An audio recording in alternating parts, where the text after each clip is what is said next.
உலக மக்கள் எல்லோருக்கும் வணக்கம். நான் உங்கள் ஜி கோபால் பேசுகிறேன். இன்னைக்கு நம்ம பேசக்கூடிய தலைப்பு என்னன்னா, தமிழ் புத்தாண்டு வாழ்த்துக்கள். தமிழ்ல குரோதி வருடம் பிறக்கிறது.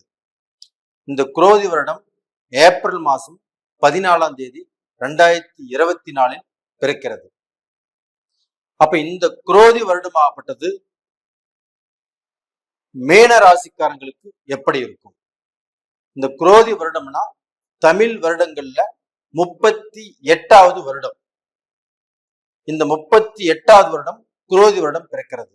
இது மேன ராசிக்காரங்களுக்கு என்ன பலனை கொடுக்கும் என்பதை இந்த காணொலியில் பார்க்க போறோம். அப்ப மேன ராசிக்காரங்களாகப்பட்டது ஃபர்ஸ்ட் நீங்க நடக்கக்கூடிய காரியமாகப்பட்டது லட்சுமி நரசிம்மரை நீங்க எங்க பார்த்தாலும் கண்டிப்பாக கும்பிட்டு வாங்க. ஏன் சொல்றேன்னா, உங்களுடைய ஜென்மத்திலேயே ராகு பகவான் இருக்கிறாங்க. அதே சமயத்துல உங்களுக்கு இந்த 7.5 சனி ஆரம்பம். அப்ப இந்த 7.5 சனி ஆரம்பிக்கிறதுனால லட்சுமி நரசிம்மரை நீங்க கும்பிட்டு வர்றது எங்க பார்த்தாலும் சரி, உங்களுக்கு டைம் கிடைச்சா போய் கும்பிட்டு வந்துருங்க. இல்லை இந்த லட்சுமி நரசிம்மருடைய காயத்ரி மந்திரத்தை நீ கேட்டு வாங்க. இப்படி செய்யும் போதுதான் உங்களுக்கு வரக்கூடிய அந்த பிரச்சனைகளிலிருந்து நீங்கள் தப்பித்துக் கொள்ளலாம். அது போக உங்களுக்கு இந்த கழுத்திலிருந்து தலை வரைக்கும் இருக்கக்கூடிய அந்த ஆர்கான்ஸ் ஆகப்பட்டது உங்களுக்கு பாதிக்கக்கூடிய அளவுக்கு வாய்ப்புகள் இருக்குது. அப்ப அதை நம்ம ரொம்ப கவனமாக பார்த்து கொள்வது நல்லது.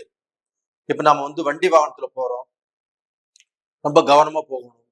அதே சமயத்துல நாம ஒரு 80ல 100ல போறதோ 120ல போறதோ அதெல்லாம் அவாய்ட் பண்ணணும். இப்ப கார்ல போறோம், அதிவேகமாக போறது, இதெல்லாம் கண்டிப்பா அவாய்ட் பண்ணி இந்த சமயத்துல உங்களை நீங்கள் பாதுகாத்து கொள்ள வேண்டும்.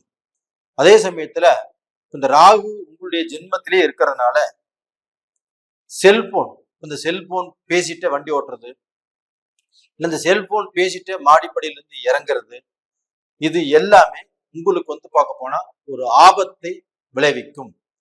அப்ப அந்த செல்போன் பேசிட்டு வண்டி ஓட்டுறதுனாலையும், அந்த செல்போன் பேசிட்டு நம்ம படியிலிருந்து இறங்கிட்டு இருக்கும் போது அந்த செல்போனை பேசிட்டு இருக்கிறதுனாலையும் கண்டிப்பா ஸ்லிப் ஆகி ஸ்கிட் ஆகக்கூடிய வாய்ப்புகள் இருக்குது. அப்படி ஸ்கிட் ஆனால் தலைக்கு தான் அடிபடும். அப்ப அந்த தலையை நம்ம பத்திரமாக பாதுகாக்கணும்னு சொல்றேன்.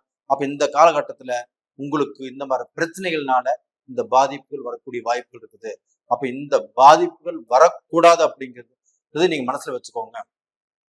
அப்ப இது போக பாத்தீங்கன்னா, உங்களுடைய அந்த ஜென்மத்துல அந்த ராகு இருக்கிறதுனாலையும் 7ஆம் இடத்துல கேது இருக்கிறதுனாலையும் குடும்ப வாழ்க்கையில கொஞ்சம் பிரச்சனைகள் உருவாகக்கூடிய அளவுக்கு வாய்ப்புகள் இருக்குது. அப்ப அந்த குடும்பத்துல கணவன் மனைவிக்கு சில பிரச்சனைகளும் சில குழப்பங்களும் வாக்குவாதங்களும் ஒருத்தரை புரிஞ்சுக்க முடியாத சூழ்நிலையும் ஒருத்தரை விட்டு ஒருத்தர் பிரிஞ்சு போகக்கூடிய காலகட்டங்களும் உருவாக்கும்.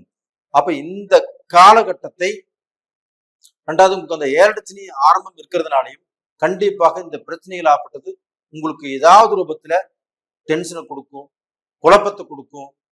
அதே சமயத்துல அந்த குழப்பங்கள் இல்லாமல் இருப்பதற்கு இந்த குரோதி வருடம் இந்த 7.5 சனியிலிருந்தும் அதே சமயத்தில் இந்த ராகு பிடியிலிருந்தும் நீங்கள் தப்பிப்பதற்குண்டான வாய்ப்புகளை ஏற்படுத்தி கொடுக்கும்.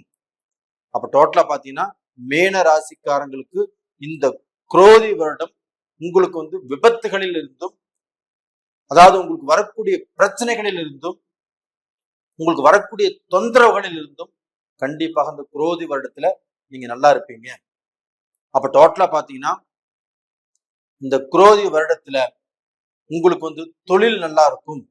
7.5 சனியே இருந்துட்டாலுமே அந்த தொழில் நல்லா இருக்கும், வியாபாரம் நல்லா இருக்கும், நீங்க செய்யக்கூடிய பிசினஸ் நல்லா இருக்கும். அப்ப தொழில இருந்து வந்த அந்த சிக்கல்கள் அந்த பிரச்சனைகள் ஆகப்பட்டது உங்களுக்கு கொஞ்சம் கொஞ்சமாக குறைஞ்சு நான் நல்லா இருக்கிறேன் அப்படிங்கிற திருப்தி கண்டிப்பா கிடைக்கும். நீங்க வியாபாரம் செய்யறீங்க, ஒரு பிசினஸ் செய்யறீங்க, உங்களுக்கு லாபம் அப்படிங்கிறது உங்களுக்கு கண்டிப்பாக கிடைக்கும். அப்ப கடந்த காலத்துல வியாபாரம் பண்ணி பிசினஸ் பண்ணி எதுலையுமே லாபம் இல்லை, முன்னேற்றம் இல்லை அப்படின்னு தடைப்பட்ட உங்களுக்கு இந்த காலகட்டத்துல கண்டிப்பாக உங்களுக்கு நல்லது நடக்கிற அளவுக்கு வாய்ப்புகள் இருக்குது. அதே சமயத்துல உங்களுக்கு அரசியல் செல்வாக்கு, அப்ப அந்த அரசியல் மூலியமாக நீங்கள் பிரபலமாகக்கூடிய அளவுக்கு வாய்ப்புகள் இருக்குது. அதே சமயத்துல இப்போ கவர்மெண்ட் ஜாப்ல இருந்தா கூட அதுலயுமே ப்ரமோஷன் வரக்கூடிய அளவுக்கு வாய்ப்புகள் இருக்குது. இது போக நீங்க இப்போ ஒரு ஃபீல்டுல இருக்கிறீங்க, அதுல விருதுகள் வாங்கலாம், அதற்குண்டான வாய்ப்புகளும் நல்லா இருக்குது.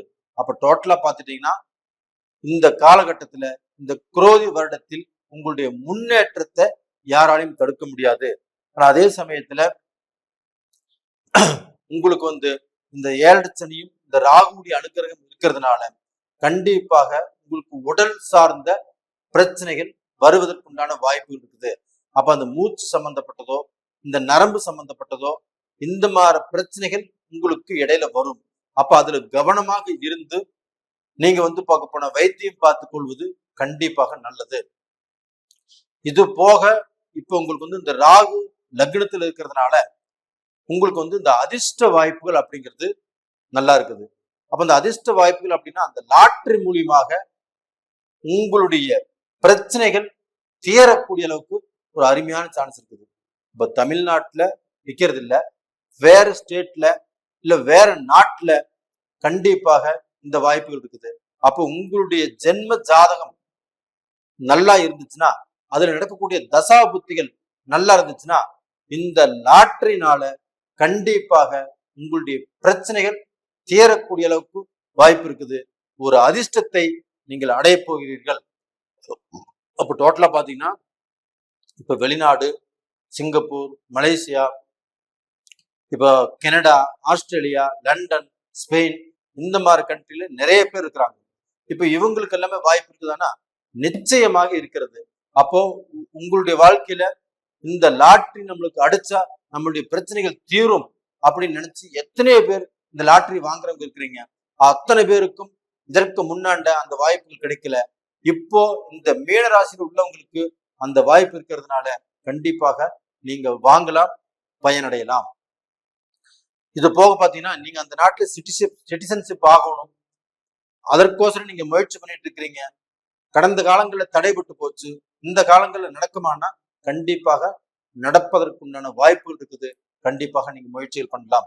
அப்படி முயற்சி பண்ணி நீங்க அந்த நாட்டு சிட்டிசன் ஆகக்கூடிய வாய்ப்பு இருக்குது. ரெண்டாவது உங்களுக்கு இடமாற்றங்கள். அப்ப இடமாற்றம், ஊர் மாற்றம், தொழில் மாற்றம் இந்த மாதிரி மாற்றங்கள் ஆகப்பட்டது இப்ப பண்ணலாமான்னா தாராளமாக பண்ணலாம். அப்படி பண்றதுனால உங்களுக்கு நல்லதுதான் நடக்கும். அப்ப டோட்டலா பாத்தீங்கன்னா வீட்டை மாத்துறதோ இல்ல ஊரை மாத்துறதோ இல்ல டிஸ்ட்ரிக்டை மாத்துறதோ இல்ல வேற கண்ட்ரிக்கு போறதோ இது எல்லாமே நல்லபடியாக நடக்கிறதுக்கு வாய்ப்புகள் நல்லா இருக்குது. அதே சமயத்துல இந்த காலகட்டத்துல உங்களுக்கு திருமணங்கள் நடக்கிற அளவுக்கு வாய்ப்புகள் இருக்குது. அதே சமயத்துல நீங்க ஆசைப்பட்ட பெண்ணையே திருமணம் செய்யலாம். இல்ல எனக்கு ஒரு நல்ல லவ்வர் இல்ல, என்னை யாருமே பார்க்க மாட்டேங்கிறாங்க அப்படின்னா கண்டிப்பா இந்த காலகட்டத்துல உங்களுக்கு ஆசைப்பட்டு வரக்கூடிய வாய்ப்புகள் இருக்குது. அப்ப இந்த காலகட்டத்துல அந்த திருமணங்கள் நடக்கும். ரெண்டாவது பார்க்க போனா எனக்கு பெண் துணை இல்லை, ஆண் துணை இல்லை அப்படிங்கிறவங்களுக்கு அந்த வாய்ப்புகள் கிடைக்கும். பிரிந்த உறவுகள் ஒண்ணு சேரும். இந்த மாதிரி வாய்ப்புகள் நல்லா இருக்குது.